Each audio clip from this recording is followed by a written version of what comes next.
इस कहानी का नाम है मेरी कुर्बानी।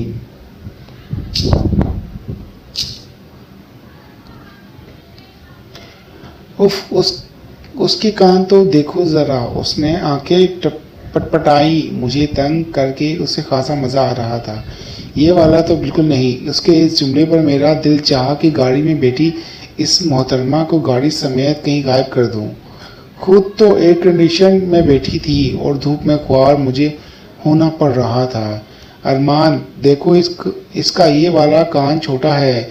इसके इस एतराज़ पर मेरा दिल पूरी शिद्दत से चाहा कि या तो इस बकरे के कान काट दूं या फिर इस मोहतरमा के कान पर दो लगाऊं। यानी कि हद हो गई है भाई, मगर ऐसा काम मेरे खानदान में दूर दूर तक किसी ने नहीं किया था। तो भला मैं अपनी होने वाली मंगेतर के साथ ऐसा सलूक कर सकता था? देखो रोहिना, ये तुम्हें महसूस हो रहा है, वरना दोनों कान तो बराबर हैं। मैंने दिन को रात कहने वाली बात की थी, क्योंकि ये तो मुझे भी नज़र आ रहा था कि बकरी का एक कान दूसरे कान से पैदाइशी छोटा था। मगर शायद गर्मी ने कुछ ज़्यादा ही असर कर दिया था मेरे दिमाग पर। अरमान, क्या हो गया है तुम्हें? उसने हैरत भरी नज़रों से मुझे घूरा। अगर तुम्हें भी इस धूप में और इतने बकरों के बीच फिरना पड़े तो फिर देखूं कि तुम्हें कैसे दोनों कान बराबर नजर नहीं आते। ये तमाम बातें मैंने दिल ही दिल में कही। मुंह पर इसलिए नहीं कह सकता था कि अब्बा जी की लाडली को कोई कुछ कह दे और फिर वो इस ज़मीन पर जिंदा रह सके, नामुमकिन। मैं बेदिली से बकरे को खींचते हुए वापस ले जाने लगा। बकरे को वापस करके ज़िशान की जान छुड़ाई। बेचारे को बकरे के मालिक ने ज़मानत के तौर पर रख लिया था।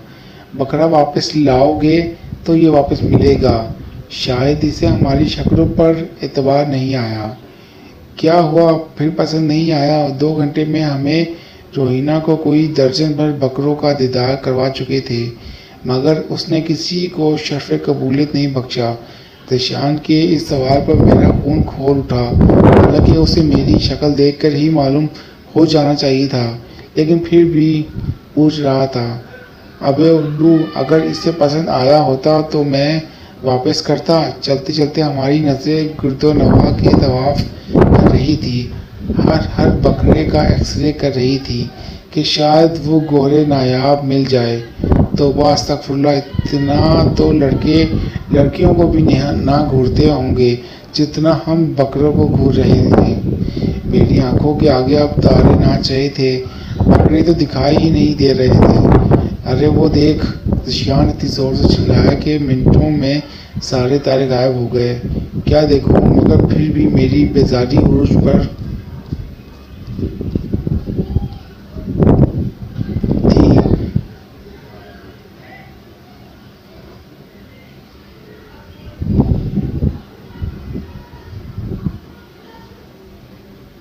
अब तो मुझे बकरों की बदबू भी नहीं आ रही थी।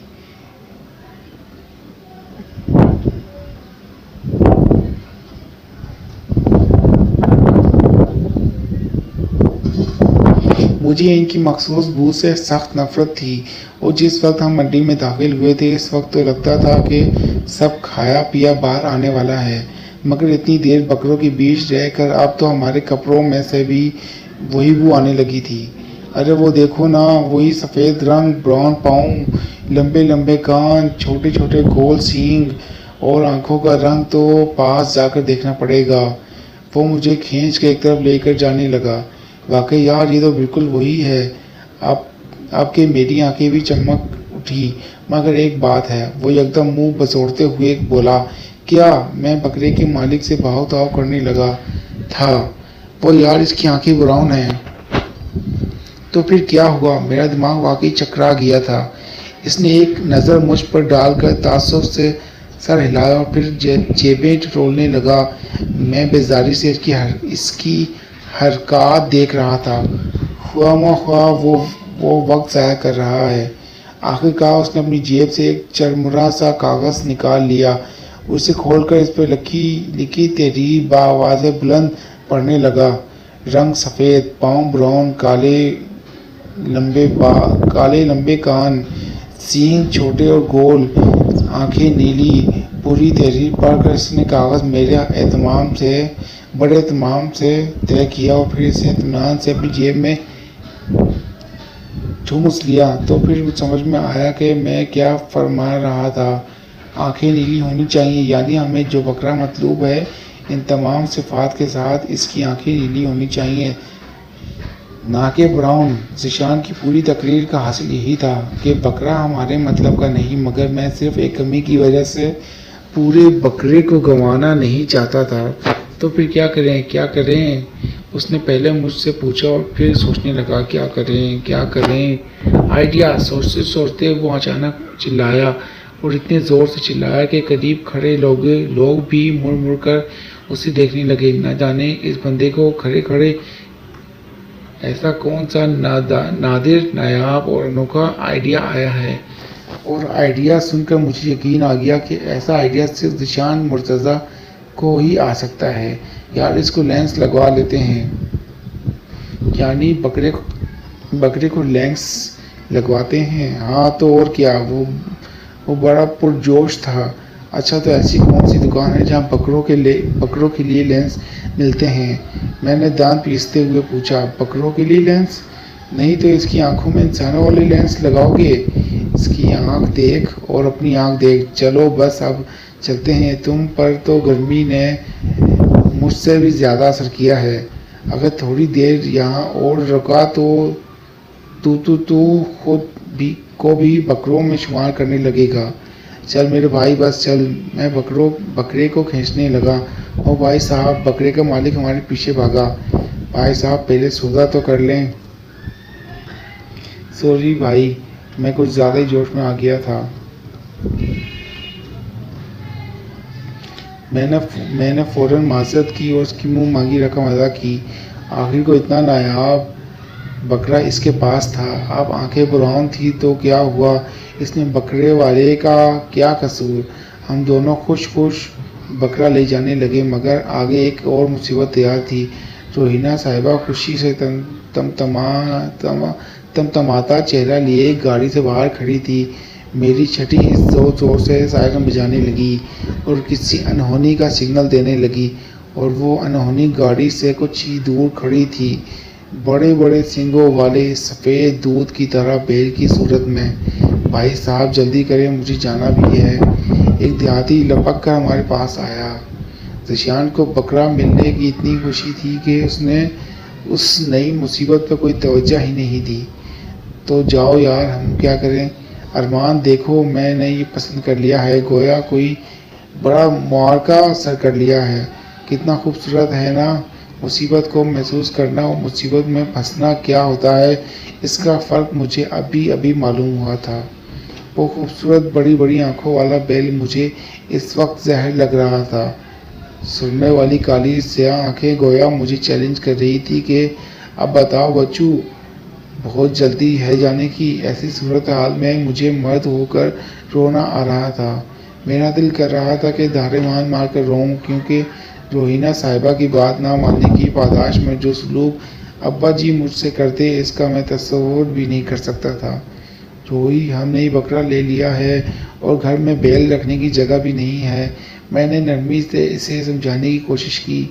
अगर ज़रा सी सख्ती करता तो मोहतरमा को गलफ लग जाता, जो फिर अब्बा जी से ही मुझे डांट पड़वाने के बाद ही उतरती।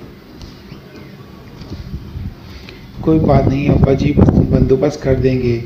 वो बोली तो मुझे ऐसा लगा जैसे कह रही हो कि अगर ना लिया तो अपना बंदोबस्त कर लो। मैं हर सूरत इसे रोकना चाहता था, और ना इस बैल की खिदमत मुझे ही करनी पड़ती, जो मुझे हरगिज़ गंवारा नहीं थी। बेगम साहिबा, अगर आपको नहीं लेना था तो इतनी देर मुझे क्यों खड़ा रखा? पहले अपने साहब से पूछ लेना था ना। इसकी बात पर रोहिना का चेहरा सुर्ख हो गया। ज़ीशान भी अपनी मुस्कुराहट रोकने की कोशिश करने लगा। बेचारा कुछ ज़्यादा ही अक्लमंद था। उसने मेरी बातों से ही अंदाज़ा लगा लिया था कि मेरा बैल खरीदने का कोई इरादा नहीं। लिहाजा रोहिना के लाख रोकने के बावजूद वो बैल की रस्सी थामकर चल पड़ा। देखा चला गया ना, वो मुंह बसोड़ कर बोली। यार छोड़ो, मैं दूर से ही देख लिया था, वो लंगड़ा था, अल्लाह मुझे माफ़ करे। अब तुम लंगड़े बैल की कुर्बानी करती अच्छी लगती। ये देखो हम तुम्हारी पसंद का बकरा ले आए हैं। मैंने इसका ध्यान बकरे की तरफ करने की कोशिश की। हाँ हाँ बिल्कुल वही लाए हैं।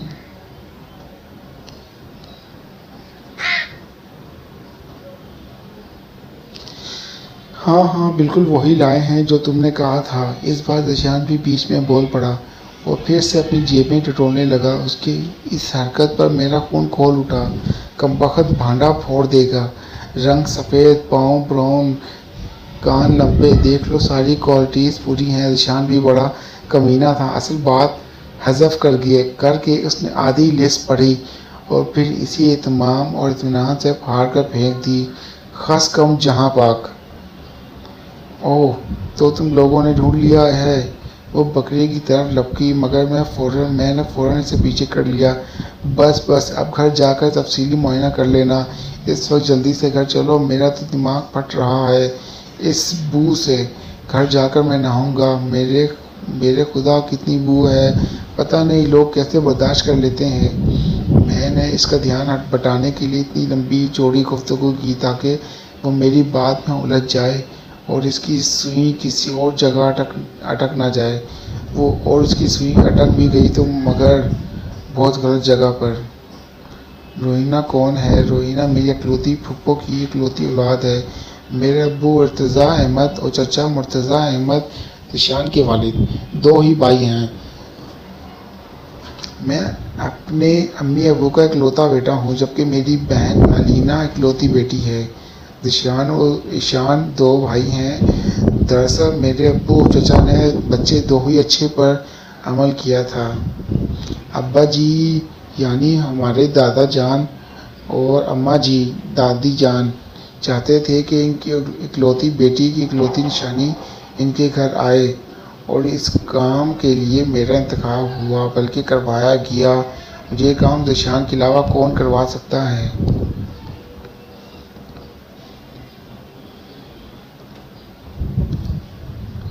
उसी ने अब्बा जी के कान में ये बात डाली कि मैं यानी अरमान इर्तज़ा इस पूरे 3 माह 9 दिन बड़ा हूँ, तो लिहाजा मुझे ये हक हासिल है कि पहले मेरी शादी हो फिर इसकी। और अब्बा जी तो इस कुर्बानी पर अश कर उठे।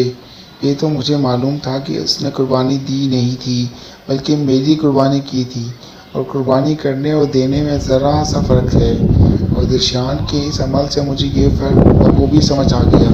वो खुद अपनी खाला की बेटी के इश्क में कमर तक डूबा हुआ था और रोहिना की आमद ने इसे ख़तरे का सिग्नल दिया था कि अगर अब्बा जी उम्र का हिसाब किताब भूल कर इसका इंतखाब कर लेते तो वो कहीं का ना रहता। लिहाजा इसने अपने गले में पड़ने वाला ढोल बड़े आराम और प्लानिंग से मेरे गले में डाल दिया और मुझे यहाँ भी बावर करवा दिया कि मुझे तो दरअसल मैं रोहिना से बचपन से मोहब्बत है। हालांकि मुझे अच्छी तरह याद है कि बचपन में मैंने इसे कितनी दफ़ा देखा है, महज 2 या 3 दफ़ा। असल में फुप्पो शादी के बाद कनाडा चली गई थी, उनका ससुराल वहीं पर था, सो इनका पाकिस्तान आने का बहुत कम था।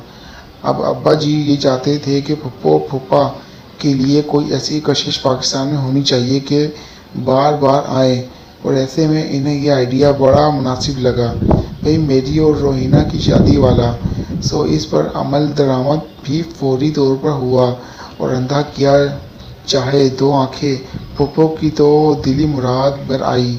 बड़ी ईद पर मंगनी की रस्म अदा करने के लिए वो पूरे 20 दिन पहले पाकिस्तान आ गई। बम्मा रोहिना को पाकिस्तान में कोई और चीज़ पसंद आई या नहीं, मगर हमारे बकरे बहुत पसंद आए। बकरों को देखकर उसकी तबीयत मचल उठी और लाडली नवासी की ज़िद और नाना जी पूरी ना करें ये भला मुमकिन था। लिहाजा हमें हुक्म मिला कि फ़ौरन एक गलत बकरा हाजिर किया जाए, मेरा मतलब है कि लाया जाए। यहाँ तक तो बात ठीक थी, मगर बकरा खरीदने मैं हमें कोई मसला नहीं था, मगर रोहिना साहिबा ने जो लिस्ट हमें दी थी और फिर खुद भी साथ चल पड़ी थी, इसने सारी गड़बड़ की। अब सारे बकरे में इसकी गिनवाई हुई खूबियाँ कैसी मिलती। कभी बकरा सफ़ेद होता तो पाँव काले और आंखें सब्ज, और अगर आंखें नीली होती तो फिर बकरा रंग बिरंगा होता। खैर, हमें फिर भी वैसा बकरा मिल ही गया था, मगर आंखों का क्या किया जाए, चलो अल्लाह मालिक है। हाँ, तो मैं कह रहा था कि इसकी सुई बड़ी गलत जगह पर अटकी थी। बकरा बांध कर मैं दो दो तीन तीन सीढ़ियाँ पलांगते अपने कमरे में पहुंचा। इस वक्त थकन से बुरा हाल था। मैं अभी चेंज करना ही चाहता था कि अब्बा जी का बुलावा आ गया। या इलाही खैर, नींद से आंखें बंद हो रही थी। दिशान बदतमीज़ इंसान हमें गेट पर ही उतार कर चला गया था। अब्बा जी के हुजूर तवक्का पेशी से बचने के लिए उसने तो रोहिना की जिम्मेदारी मुझ पर ऐसे डाल दी थी जैसे वो मेरी मंगेतर नहीं बल्कि 2-3 साल पुरानी बीवी हो। मैंने बड़ी मुश्किलों से चेहरे के जावियों को दुरुस्त किया और अब्बा जी के हुजूर हाजिर हुआ। तुम फारिग हो? एक नज़र मेरे चेहरे और लिए पर डालते हुए उन्होंने पूछा। आए हाय, लगता है कमरे में बकरों का रेवड़ घुस आया है। अम्मा जी ने नाक पर दुपट्टा रख लिया, तभी मुझे वो नज़र आई। जी अभी नहाने जा रहा था। मैंने बैठने से गुरेज किया कि कहीं अम्मा जी बेइज्जती ना कर दें कि बकरा मेरे कमरे में क्यों बैठने लगा है। अच्छा चलो, अच्छी बात है, अभी नहाए नहीं, पहले ज़रा बकरे को नहला दो। जी। मेरी बंद होती आंखें पूरी तरह खुल गईं। नींद तो सर पाँव रखकर भाग गई। क्या जी, मैं फ़ारसी में बोल रहा हूँ। इस बेचारे को भी हक है ना फ्रेश होने का। बेचारा थका हुआ होगा। गश्त पूरी मंडी में हमने किया था और थक वो बेचारा गया था। जाओ जल्दी करो, मुझे मालूम हो गया कि अब्बा जी के मुंह में किसकी ज़ुबान बोल रही है। पहले वाले दोनों बकरों को फ्रेश करने का ख्याल इन्हें नहीं आया था, तो अब क्यों? वो बेचारा भी बू से तंग आ गया होगा ना। अब उधर से जुमला आया, मोहतरमा इसकी अपनी बू है। मैं दांत पीस कर बोला, अरमान अब्बा जी को जलाल आ गया, ज़्यादा बातें मत बनाओ, अभी धूप है वरना ठंड लग जाएगी। किसे? मेरे मुंह से बेख्तियार निकला, भाई बकरे को और किसे? इतनी सी बात तुम्हारी समझ में नहीं आती। फिर रोहिना ने दखल अंदाजी की, मगर साथ ही अम्मा जी की डांट भी खाई। रोहिना, अदब से बात किया करो, तुम्हारा मेरा मतलब है तुमसे बड़ा है। अम्मा जी ने जुमले को फौरन पलट दिया। बातें तो बच्चों वाली करता है वो, फिर भी मनमनाई। रोहिना, आपके अब्बा जी बोले और मेरे दिल पर फुहार सी पड़ी। जी। वो मुअद्दब से होकर बैठ गई।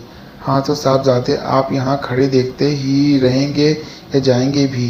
ये अब्बा जी की बर्दाश्त की आखिरी हद होती थी जब वो आप करके बात करते। मैं फ़ौरन चल पड़ा।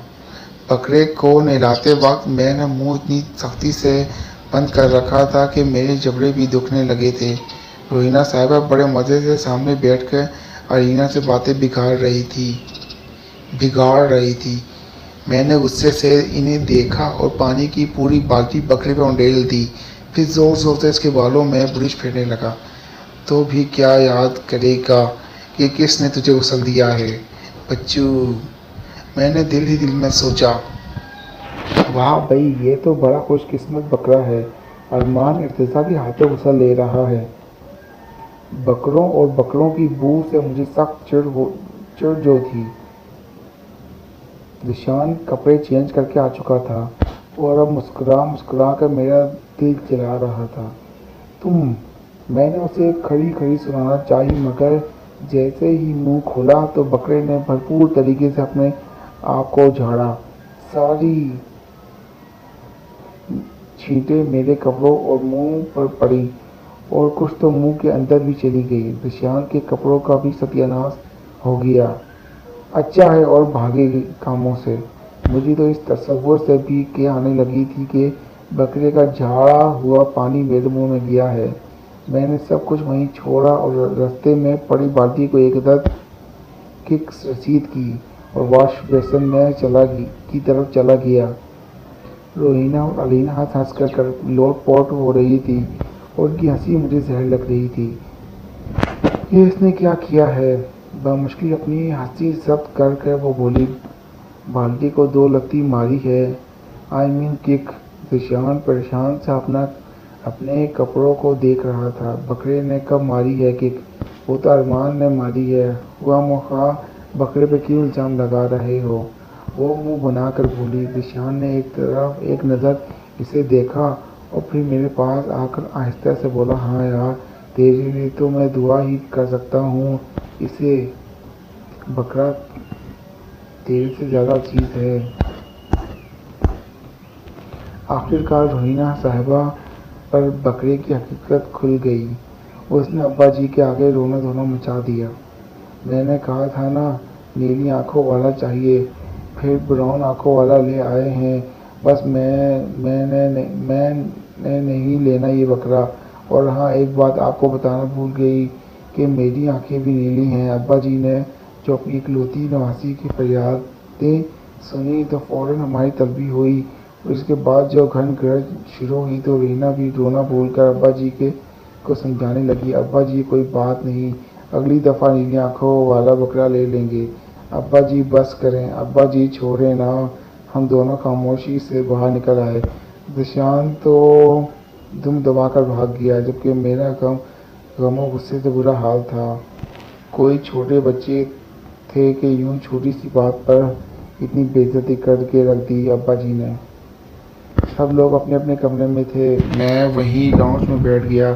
थोड़ी देर बाद रोहिना साहिबा अपनी सवारी भी यहाँ वहाँ ले आ गई। मैंने एक नज़र इसे देखा और मुंह फेर लिया। अब इतना भी क्या बचपना के महज आंखों के रंग की वजह से हमें डांट पड़वा दी। I am sorry. वो मेरे सामने वाले सोफे पर बैठ गई। Sorry for what? मुझे बिल्कुल अंदाज़ा नहीं था कि अब्बा जी इतने गुस्से में आ जाएंगे। मैं तो बस वो बिल्कुल रोने वाली हो गई थी अपनी सफाई पेश करते करते। हाँ, तुमने तो मजाक समझा हुआ था ना। मेरा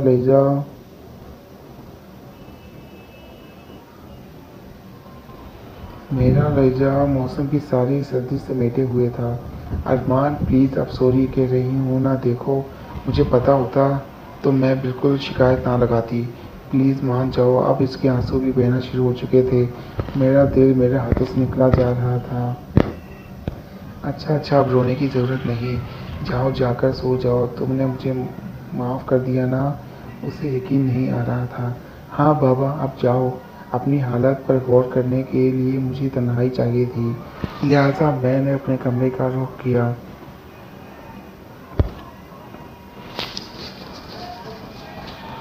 रोहिना से मुझे मोहब्बत नहीं थी, मगर करवाई गई थी। और ये काम जिशान ने करवाया, मगर अब मुझे इससे मोहब्बत हो गई थी, बिल्कुल अचानक। और मोहब्बत करने और मोहब्बत होने में फ़र्क भी मुझे महसूस इस रात को ही हुआ था। रोहिना की सॉरी में मेरी दिल पर लगी थी। मोहब्बत का होना अचानक होता है, इंसान को पता भी नहीं चलता और इससे मोहब्बत हो जाती है, जैसे मुझे रोहिना से हो गई। और अगर मोहब्बत हो जाए तो लाजमी नहीं कि इसे अपने रवैये से ज़ाहिर किया जाए, मगर मैं चाहता था कि कम से कम रोहिना को ही बता दूं। और मोहब्बत करना वो होता है जो हम अपने खूनी रिश्तों और दोस्तों से करते हैं, और इसे अपने रवैये से भी ज़ाहिर करते हैं। तो बस इतना सा फ़र्क है मोहब्बत करने और मोहब्बत होने में। और यही तमाम बातें मैंने जिशान से भी कही।